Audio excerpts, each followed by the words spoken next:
새로운 삶의 원칙이 우리한테 들어오는 겁니다. 하나님 나라적 관점으로 모든 것을 바꾸는 것의 출발점이 바로 중생에 있다.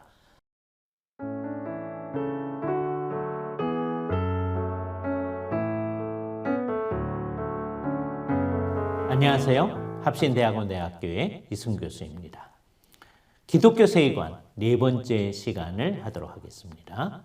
우리는 세계 전체에 대해서, 더 정확히 말하면 우주 전체에 대하여 하나님이 생각하는 방식대로 생각하고 그것을 인정하는 사람으로 사는 길을 향해 나아가는 중입니다.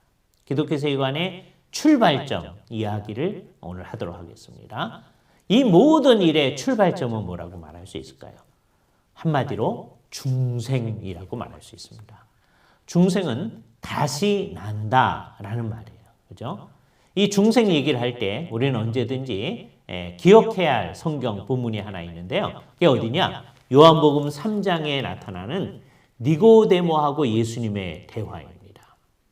이 니고데모와 예수님의 대화는 매우 중요합니다. 왜냐하면 여기서 니고데모가 예수님께 이제 밤에 찾아왔잖아요. 뭐 여러 이유가 있을 수 있습니다. 거기에 무슨 의미를 너무 많이 부여하지 않은 것이 더 낫습니다. 밤에 찾아와서 예수님하고 아주 진지하게 얘기를 합니다. 여기서 니고데모는 우리라고 하면서 얘기를 합니다. 우리가 당신은 하나님께로부터 오신 선생님인 줄 아나이다. 하나님이 함께하지 아니하시면 당신이 행하시는 이 표적을 아무도 행할 수 없음이니이다. 라고 예수님께 말을 합니다. 우리가 라고 얘기했으니까 한 그룹의 대표자로 이 사람이 왔다라고 하는 걸 알 수 있어요. 아마도 바리새인들 가운데서 조금 진지한 그룹의 사람들 같습니다. 예수님은 정말 하나님이 함께 하시는 분이시다라는 것을 깨닫게 된 바리새인들이에요. 니고데모가 그 사람들을 대표로 해서 와가지고 예수님한테서 뭔가를 배우려고 하는 겁니다. 근데 예수님께서 그 얘기를 듣자마자 뭐라고 하냐면 네가 거듭나지 아니하면 하나님 나라를 볼 수 없다라고 얘기하십니다. 이 바리새인들과 니고데모의 생각은 뭐예요? 지금 우리가 하나님 나라를 준비하는 사람들입니다. 뭐로 준비를 하느냐? 율법을 잘 지킴으로 준비를 하는 거예요. 자기들이 율법을 잘 지키고 다른 모든 유대인들이 율법을 지키게 하면 하나님 나라가 올 거다라고 그 당시 바리새인들이 생각하고 있었습니다. 그래서 율법을 지키는 것을 하나님 나라의 멍에를 매는 것이다라고 생각하고 있었던 것이죠. 우리들의 이런 생각이 옳은 것이고 이렇게 하나님 나라를 준비하고 있는데 예수님께서도 하나님 나라에 대해서 선포하시는 거 보니까 예수님께서 우리를 조금만 더 가르쳐 주시면 우리가 괜찮은 사람들인데 이제 우리가 예수님의 도우심으로 정말 제대로 된 것을 완성할 수 있겠습니다. 라고 하는 생각이 있는 거죠. 이게 바리새인들의 생각이에요. 자기들이 정말 구약 성경에 근거해서 잘하고 있는데 예수님께서 조금만 더 도와주시면 이게 완성이 될 겁니다. 라고 생각하는 거죠. 그런 사람들한테 예수님께서 네가 다시 나야 된다. 라고 얘기하는 거예요. 그 말은 처음부터 다시 시작해야 된다는 거예요. 바리새인들의 생각은 우리가 괜찮은 거 하고 있는데 조금만 더 도와주시면 됩니다. 그러니까 이게 플러스를 요청하는 거예요. 우리가 하고 있는 거에 뭔가 도움을 주십시오. 할 수 있습니다. 라고 하는 거죠. 예수님께서 뭐라고 그러시느냐? 처음부터 다시 시작해야 된다. 다시 나야 된다. 라고 얘기하는 거죠. 이건 굉장히 심각한 요구입니다. 모든 것을 다시 시작해야 된다. 라고 하는 얘기, 이것을 아마 니고데모가 알아들었을 것 같습니다. 그런데도 못 알아들은 척합니다. 그래서 내가 이렇게 나이가 들었는데 다시 어머니 뱃속에 들어갔다 나와야 됩니까? 이렇게 질문하잖아요. 계속해서 물리적인 나음에 대해서 얘기하지 않습니까? 그래서 예수님께서 육으로 난 것은 육이요 영으로 난 것은 영이니 내가 내게 이르는 말을 이상하게 여기지 말아라. 어머니 뱃속에서 나는 것은 육으로 낳는 것을 얘기하는 거고 내가 너한테 다시 낳아야 된다는 것은 영으로 낳는 것을 얘기하는 거다. 근데 너는 지금 영으로 낳는 것에 대해서 다시 어머니 뱃속에 들어갔다 나오는 것으로 다시 육적인 것으로 얘기하지 않느냐. 그렇게 생각해서는 안 된다라는 것이죠. 예수님께서 말씀하시는 것은 영적인 나음을 얘기하는 겁니다. 그래서 예수님의 말씀에 근거해서 기독교에는 사람은 언제든지 정상적일 때는 2번 낳아야 된다라고 생각한 거예요. 왜냐하면 사람들이 비정상적인 상황 가운데 있기 때문입니다. 그래서 이 세상에 있는 모든 사람은 다 어머니 뱃속에서 나온 사람들인데 안 그런 사람 하나가 없죠. 그 사람들은 이제 다시 낳아져야 할 사람들이다 라고 하는 거예요. 영적인 나옴이죠. 그것으로부터 다시 시작하는 것입니다. 그래서 우리는 이것을 영적인 출생이라고 얘기를 해요. 중생이라고 얘기합니다. 모든 것이 다시 시작하는 겁니다. 어린아이들도 예수를 믿으려면, 진짜로 믿으려면 이 중생의 과정이 있어야 되고요. 중간에 어른으로서 예수를 믿는 사람들도 중생을 해야만 이 모든 일이 있을 수 있는 것이다 라고 하는 것을 얘기해야 됩니다. 그래서 우리는 이 중생으로부터 다시 낳는 일로부터 모든 일이 시작하는 거다. 따라서 기독교 세계관도 뭐에 근거해 있는 거냐? 중생에 근거해 있는 거다. 거죠. 어떤 사람이 이 세상에 안 믿는 사람의 사고방식을 그냥 가지고서 기독교 세계관을 얘기할 수 있는 게 아니다. 정말 그것을 실천하려면 우리한테 다시 낳는 일이 있어져야 된다라고 하는 것을 생각해야 됩니다. 그럼 도대체 중생이란 뭡니까? 우리의 영혼에 새로운 원리가 우리 안에 들어오는 거예요. 새로운 삶의 원칙이 우리한테 들어오는 겁니다. 이거를 잘 생각해야 됩니다. 이걸 다른 말로 표현하면 예수 그리스도의 부활 생명이 우리 안에 들어오는 것을 얘기합니다. 안 믿는 사람들은 그냥 이 세상의 물리적인 삶을 살고 있어요.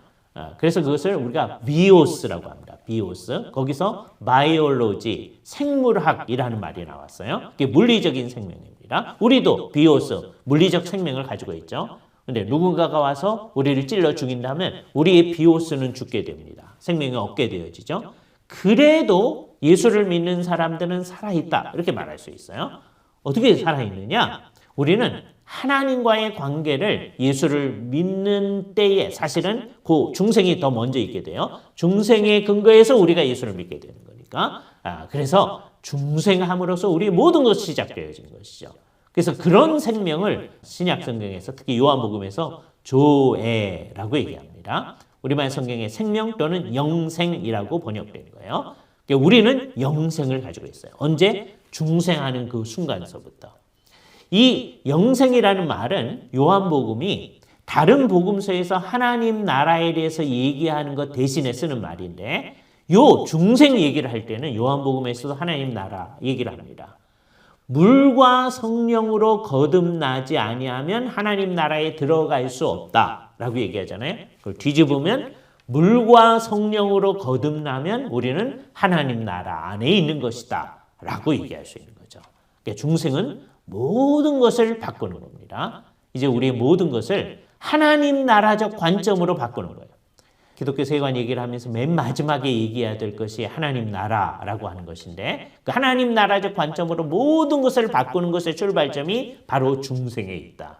중생하지 아니하면 하나님 나라에 들어갈 수 없다는 거죠. 그런데 이거에 대해서 예수님께서는 물과 성령으로 거듭나지 아니하면 이렇게 얘기하셨어요. 자, 성령으로 거듭난다라고 하는 것은 이해하기가 쉬워요. 왜? 이것이 영적으로 낳는 나옴이니까 이 일을 하시는 분이 성령님이시다. 그래서 사람을 거듭나게 하신다. 근데 그 앞에 나오는 물이 뭐냐에 대해서 생각해야 됩니다. 먼저 가장 정확한 것을 표현하고 사람들이 오해하는 두 가지 오해를 배제해 보도록 하겠습니다. 가장 정확한 건 뭐냐? 구약 성경에 보면 특히 에스겔서 같은 데서 하나님께서 이스라엘 백성들을 새롭게 하시는 과정을 얘기할 때 그 새롭게 하시는 게 성령님의 새롭게 하는 거거든요. 근데 그걸 표현할 때 내가 물로 씻어 너희의 모든 더러운 것과 우상을 섬김을 제거하여 버릴 것이다 라고 얘기를 한 적이 있어요. 자, 여기서 물이라는 표상이 사용됩니다. 물로 씻어서 너희의 더러운 것을 제거한다. 거기까지를 생각하면 정말 물을 뿌리는 것만 생각할 수 있겠죠. 그런데 그 뒤에 우상을 섬김에서 제거할 것이다. 그러니까 이게 그냥 물을 뿌리는 것을 얘기하는 게 아니라 라고 하는 걸 알 수 있어요.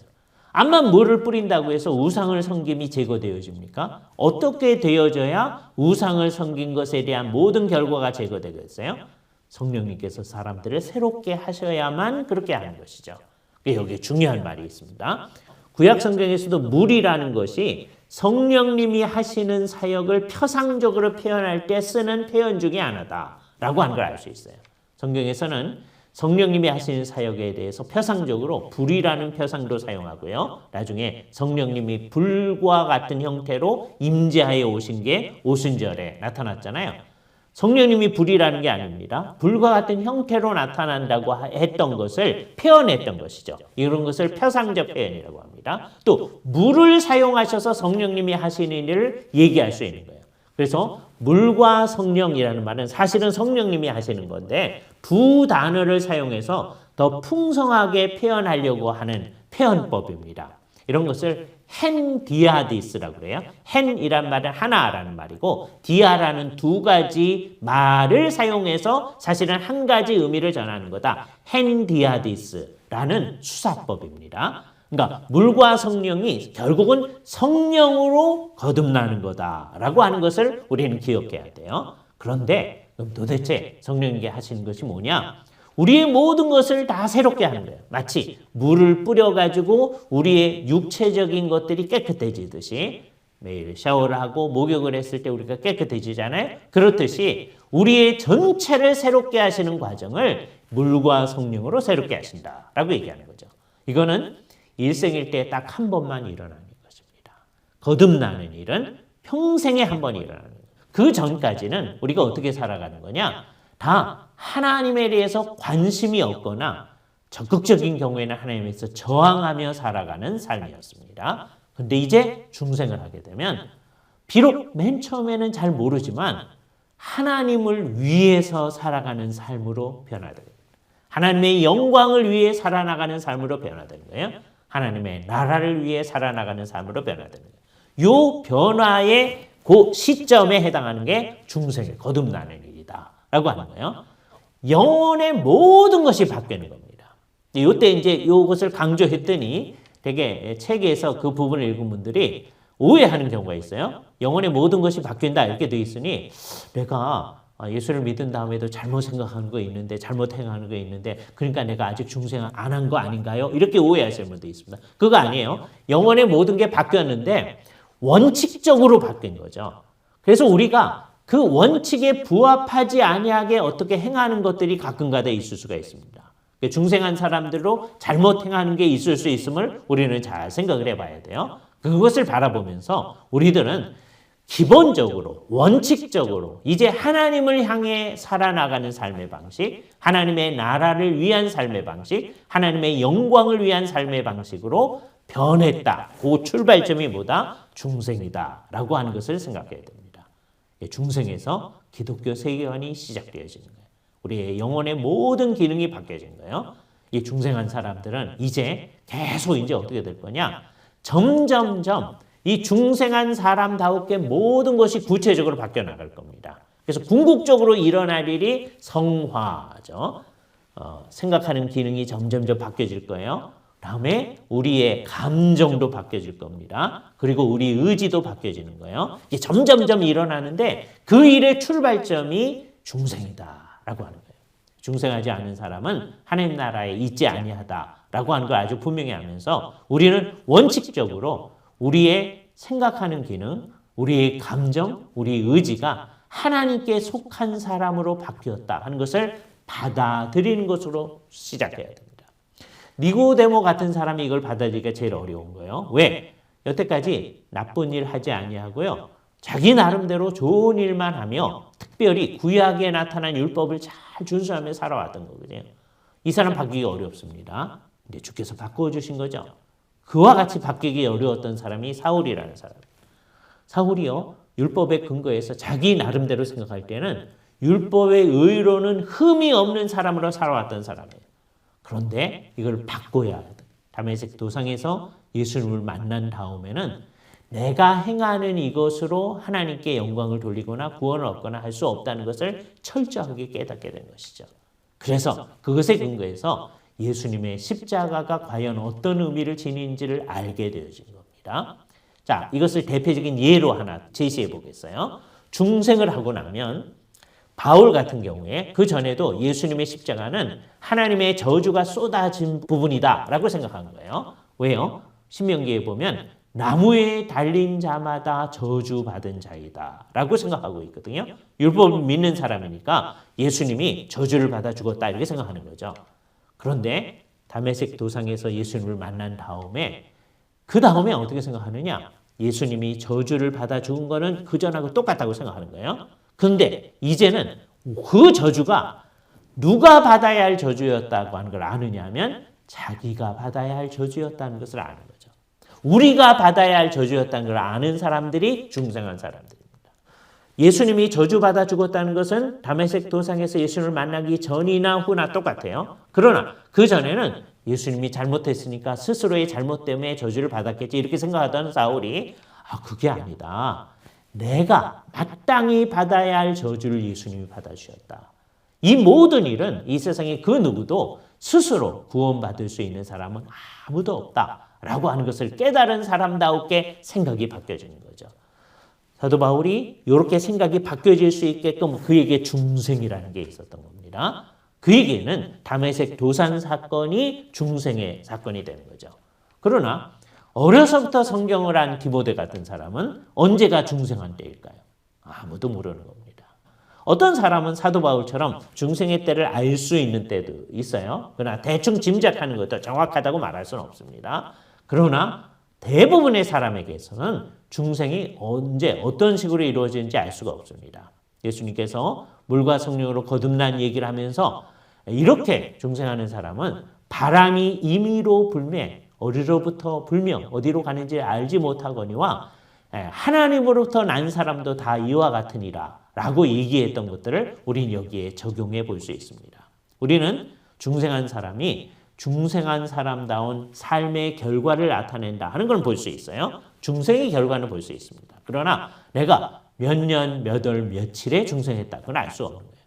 이게 구원파가 우리들한테 가져온 잘못된 질문입니다. 상당히 많은 사람들이 이런 질문을 합니다. 우리나라의 구원파도 그렇고 하고요. 외국에도 그런 질문을 하는 사람들이 있어요. 그럴 때 우리가 할 수 있는 좋은 대답이 뭐냐? 내가 예수님을 받아들인 이후에는 예수님이 나의 구주이시요 주님이신 것을 한 번도 부인해 본 일이 없습니다. 라고 대답하는 것.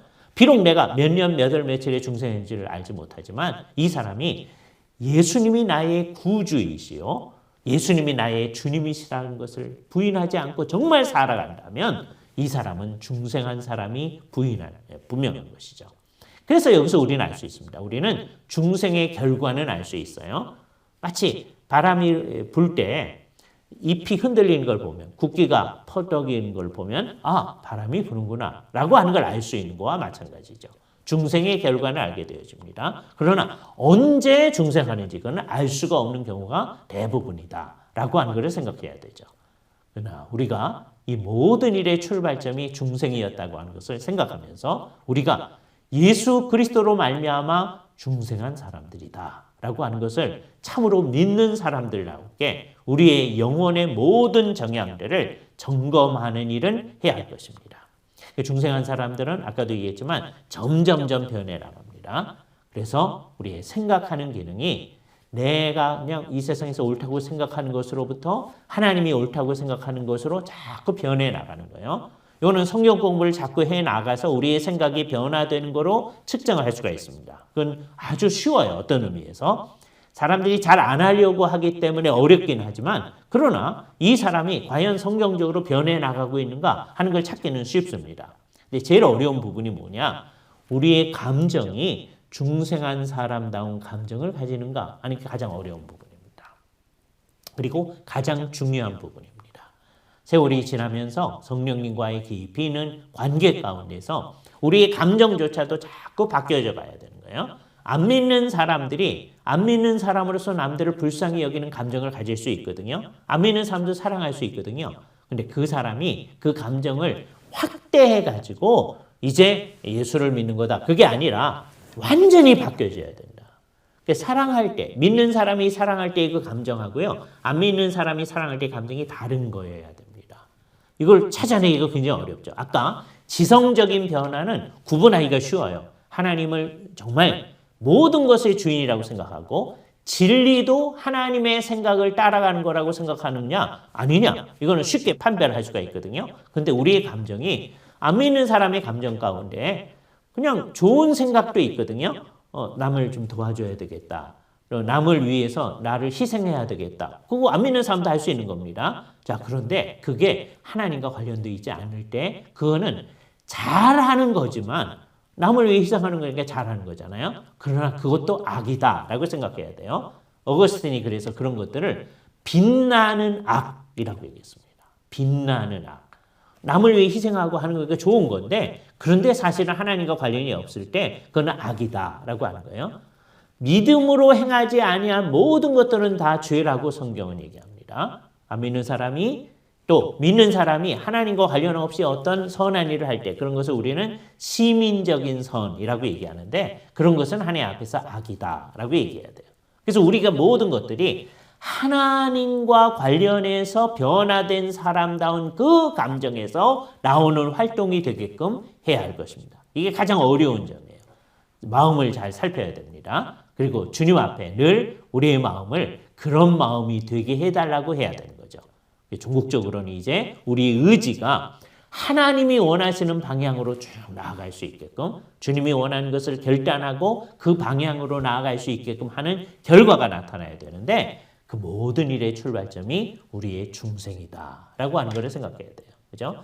중생은 전폭적인 변화인데요. 그게 아직 현실화된 건 아니다. 점점 나타날 거다. 그 점점 나타나는 것이 성화이다라고 하는 것을 생각해야 됩니다. 그러나 그 모든 것의 출발점, 이 일은 중생에서 일어난 것이다 라고 생각해야 되죠. 따라서 중생한 사람은 반드시 기독교 세계관을 가질 수밖에 없어요. 그래서 세계 전체를 영적으로 이해하는 기독교 세계관, 세계 전체를 성경이 말하는 방식대로 보는 성경적 세계관을 가지게 될 것이고 그 내용을 중심으로 살피면 성경이 가장 중요하게 얘기하는 게 하나님 나라거든요. 그래서 하나님 나라적인 세계관, 신국적 세계관을 가지게 될 겁니다. 그래서 이 세 가지가 아주 기본적인 건데 그 모든 것을 구체적으로 들어가서 이제 살펴볼 때 아까 성경적 세계관이라고 할 때요. 성경적 세계관은 어떻게 되냐면 결국 내용을 살펴보면 하나님이 이 세상을 창조하셨다. 근데 인간들이 타락해서 모든 것을 망가뜨렸다. 그리고 예수 그리스도께서 이것을 구속하셨는데 구속하셨을 때 원칙대로 구속하신 거죠. 그 말은 아직 구속의 영향력이 안 나타난 부분이 있다고 하는 거예요. 아까 우리 중생을 했는데 우리가 성화되지 않으면 중생이 잘 안 나타나는 거와 비슷한 겁니다. 구속이 이루어졌는데 그것이 온전함이 아직 안 나타난 거죠. 그걸 위해서 예수님께서 하나님의 나라를 극치에 도달하게 하실 때가 있다.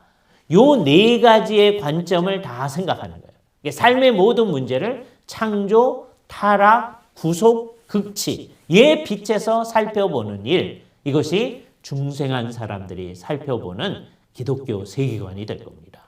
그래서 혼인, 사람들이 혼인에 산다라고 하는 것도 다 이 네 가지 관점에서 살펴봐야 돼요. 첫 번째, 창조의 빛에서 보면 혼인은 하나님의 뜻입니다. 하나님의 뜻을 이루는 수단이죠. 그래서 혼인은 기쁜 일입니다. 그래서 혼인해서 아이가 낳고 하는 것들은 다 기쁘고 주님의 일을 수행해 나가는 일이에요. 근데 타락을 하자 여기에 어떤 일이 벌어졌느냐? 타락하고 나면요. 그 기쁜 일의 일부가 있습니다. 안 믿는 사람도 기뻐요. 혼인을 하면. 그러나 그 아이를 낳으면 기쁩니다. 근데 여기에 뭐가 같이 들어오느냐? 잉태하는 수고를 크게 더하겠다 하는 대로 혼인해서 애를 낳는데 그 애 낳는 그 과정 자체가 고통스러운 과정이 되는 거예요. 혼인해서 사는 삶은 여러 가지를 고려해야 되는 복잡한 삶이거든요. 그래서 여기에 어려움이 같이 깃들여져 있는 거예요. 타락은 이 세상에 마치 엉겅퀴와 가시가 난 것처럼 우리의 삶에 모든 복잡한 것들이 있게 되어지는 거다라고 하는 거예요. 그리스도께서 십자가에서 이루신 구속은 이제 그것을 극복하는 겁니다. 우리의 삶에 나쁜 모든 것이 극복되어지게 하신 거예요. 그러나 아직 안위가 있는 것이죠. 언제까지 그럴 거냐? 하나님의 나라가 극치에 이르기까지는 그 문제가 계속 있어요. 그래서 예수를 믿는 우리의 삶, 구속함을 받은 우리의 삶에도 여러 가지 문제가 있기 마련이죠. 그것을 잘 생각하면서 그러나 언젠가는 그 모든 것이 극복되어진 하나님 나라가 극치에 이른 상태가 있게 될 거다. 라는 생각을 하게 되는 거예요. 혼인 문제에 대해서만 이렇게 생각하는 것이 아니라 다른 모든 문제에 대해서 그렇게 생각하게 되는 거죠. 이 세상에 있는 모든 문제에 대해서 창조, 타락, 구속, 극치의 빛에서 모든 것을 바라볼 수 있게 되는 출발점이 중생이라고 했습니다. 그래서 이 사람들은 이 세상의 모든 문제에 대해서 언제든지 이런 시각으로 바라볼 수 있는 기본적인 출발점을 가지게 된 것입니다. 우리의 모든 것을 새롭게 보게 된 거죠. 그냥 이 세상의 사람은 다 태어나서 그냥 죽는 거야. 이 세상에 사는 것이 아주 기본적인 틀로 딱 생각하는 거잖아요. 그러나 우리는 창조, 타락, 구속, 극치의 빛에서 이게 그냥 워낙 그런 게 아니다. 이걸 알게 되는 거죠. 이 세상에 이게 너무 절대적이어서 소위 3단 논법을 가지고 얘기할 때 가장 큰 전제를 인간은 죽는다라고 하는 것으로 출발합니다. 그죠? 그래놓고서 이제 대표적인 사람으로 소크라테스를 얘기해 놓고서는 소크라테스는 사람이다. 그래서 내린 결론이 그러므로 소크라테스는 죽는다. 이런 식으로 얘기하잖아요. 그러나 우리는 이것을 극복하여서 창조, 타락, 구속, 극치의 빛에서 바라보도록 해야 할 것입니다.